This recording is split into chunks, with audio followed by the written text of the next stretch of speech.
Yani Gobres po at welcome sa panibagong episode ng Cooking with Love.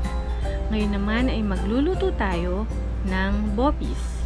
Ang mga sangkap na kakailanganin natin ay ang mga sumusunod: patis, puso at baga ng baboy, annatto oil, siling labuyo, siling haba, bawang, sibuyas, paminta, pork cubes, laurel or bay leaf, labanos.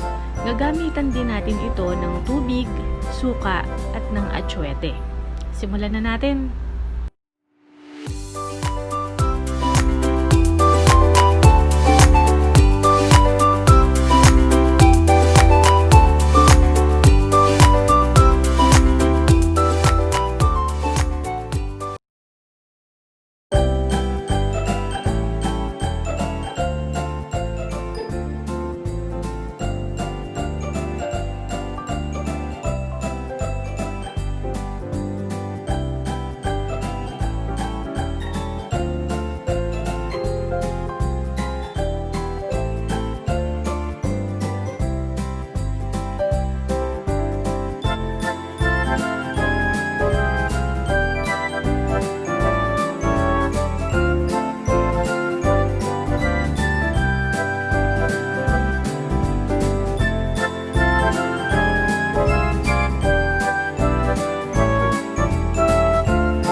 sana ay nagustuhan nyo ang isa sa classic Pinoy recipe natin, ang Bopis. At kung bago ka lang sa channel ko, please don't forget to click the subscribe button and hit the notification bell para ma-notify kayo every time na may new upload ako. Ang next naman na iluluto natin ay tinolang manok.